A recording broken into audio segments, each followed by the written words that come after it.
तो आज हम जलियांवाला बाग हत्याकांड को देखेंगे। इससे पहले हमने रॉलेट एक्ट को पढ़ लिया था। रॉलेट एक्ट आपको पता है कि जो काला कानून लाया गया था उसके विरोध में पंजाब में मुख्य रूप से बहुत ही तेजी से विरोध प्रदर्शन हो रहा था। जितने तीव्रता से विरोध प्रदर्शन किया जा रहा था उतने ही निर्ममता और गलत तरीके से अंग्रेज सरकार द्वारा उसका बर्बरता से विनाश किया जा रहा था, अर्थात उसका दमन किया जा रहा था।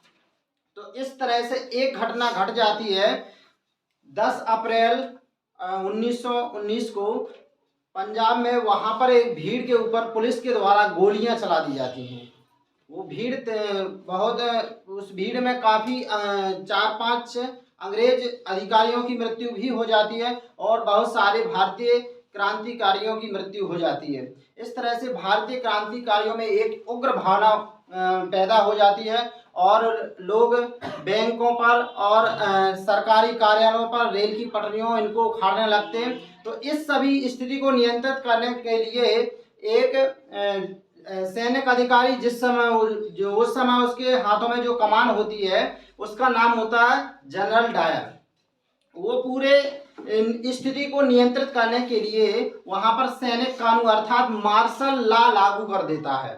मार्शल लॉ लागू हो जाता है। इस स्थिति का ये अर्थ होता है कि 3 या 3 से अधिक लोग एक स्थान पर कहीं पर भी जा नहीं सकते, कोई योजना नहीं बना सकते हैं और भीड़ नहीं हो सकती है।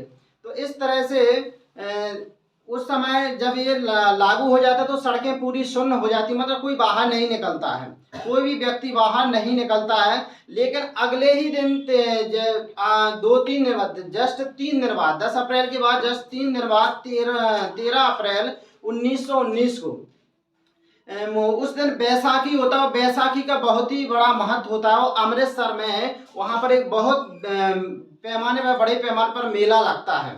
तो मेला लगता है तो वहाँ पर लोगों ने सोचा कि हम मेला का देखा और मेला का आनंद ले आए। तो वहाँ पर बहुत सारे लोग मेला को देखने के लिए जाने लगे। हालांकि वो थोड़े ग्रामीण क्षेत्र में था, दूर इस क्षेत्र में था, तो लोगों को ये जानकारी नहीं थी कि मार्शल लॉ लागू किया जा चुका है। और वहीं पर जो क्रांतिकारी थे वो भी शांतिपूर्ण तरीके से इस चीज का विरोध कर रहे थे कि हमको ये रॉलेट एक्ट है इसको वापस कराना है। और दूसरा जो इन्होंने जो नियम ला रहे हैं 1919 का जो अधिनियम है, इसमें भी कुछ कमियां हैं, इसमें भी सुधार चाहिए। इस तरह से मतलब वो योजना बना रहे थे।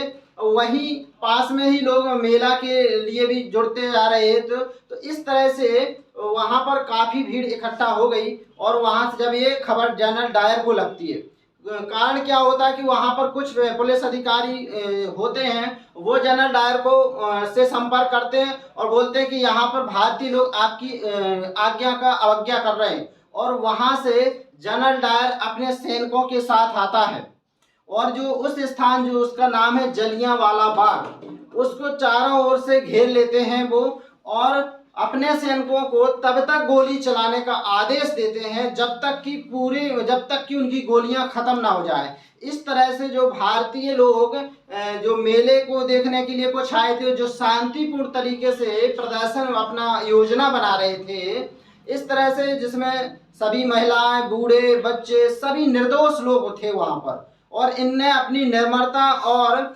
क्रूरता देख रहे एक प्रकार की पशुता का जो इन्होंने मतलब अपना प्रभाव दिखाया। और लगातार इतनी गोलियां दागी गई वहां पर कि पूरे आसपास का पूरा दीवारें जो थी आज भी मतलब वहां पर छेद हैं, मतलब पूरा उन्होंने छलनी कर दिया था।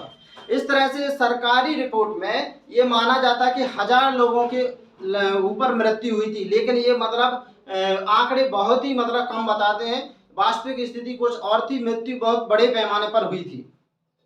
इस तरह से इसमें देखा जाए तो बहुत सारे लोगों की मृत्यु हो जाने के बाद पूरे देश में एक अशांति का माहौल फैल जाता है। निश्चित रूप से ये जो जनरल डायर का जो कृत्य था ये बहुत ही घिनौना था। बाद में जब इस के लिए जांच के लिए एक आयोग बनाया गया जिसका एक नाम हंटर कमीशन था, उसमें 3 भारतीय सदस्यों को भी शामिल किया गया था। तो उसमें जनरल डायर की बहुत ही कड़ी निंदा की गई थी, लेकिन जब उसको सामने पक्ष रखने के लिए बुलाया गया था तो वहां पर उसने जो शब्द बोले थे वो आज भी मतलब बहुत ही बेवकूफ़ी भरे शब्द थे। उसने वहां पर जब पूछा गया कि आपने ऐसा क्यों किया, तो उसने ये बोला था कि मैं मतलब सत्याग्रहियों में एक दहशत का भाव पैदा करना चाहता, दहशत का भाव पैदा करके मैं एक नैतिक दायित्व को निभा रहा था। और सबसे जो बुरी बात तो ये है कि उसने जनता को चाहता तो वो मतलब तितर बितर भी कर सकता था, चेतावनी देके भगा भी सकता था, क्योंकि लोग वहां पर अनजान थे।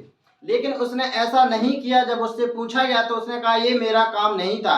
बाद में उसने जो घायल लोग थे उनके लिए भी कोई इलाज की व्यवस्था नहीं की। तो इस तरह से मतलब हंटर कमीशन में बाद में इस पर कोई आरोप नहीं, कोई भी मुकदमा नहीं चलाया गया, इसको ऐसे ही बरी कर दिया गया था। लेकिन हालांकि उस समय एक ब्रिटेन में जो इंग्लैंड में तत्कालीन समय में विस्टन चर्चिल क्या थे वहाँ पर वो थे सेना प्रमुख थे, उन्होंने भी इसकी निंदा की थी कि ये मतलब डायर ने बहुत ही क्रूरता वाला काम किया।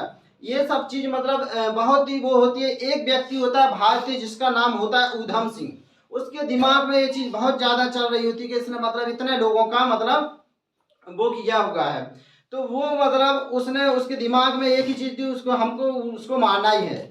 मतलब उसको उन्होंने भेज दिया, क्योंकि यहाँ पे बहुत ज्यादा विरोध प्रदर्शन हो रहे थे, उसको इंग्लैंड में भेज दिया। लेकिन ऊधम सिंह नहीं माना, वो वहां पर चला जाता है। ऊधम सिंह चला जाता है और जैसे ही जनरल डायर मिलता है उसको मतलब गोली मार देता है। भारतीय वो ऊधम सिंह जनरल डायर को गोली मार देता है। फिर उसको चाहे 1940 में फांसी हो जाती है, उसको कोई गम नहीं होता है। 1940 में फांसी हो जाती है। आपको एक हैरानी वाली बात बताएं कि 1974 में देश आज़ाद होने के बाद उसकी अस्थियां इंडिया आई हुई है। इंडिया 1974 के बाद अस्थियां आई थी। तो ये था रॉलेट एक्ट, जो भारतीय इतिहास में एक रक्त रंजित धब्बा के रूप में प्रसिद्ध है।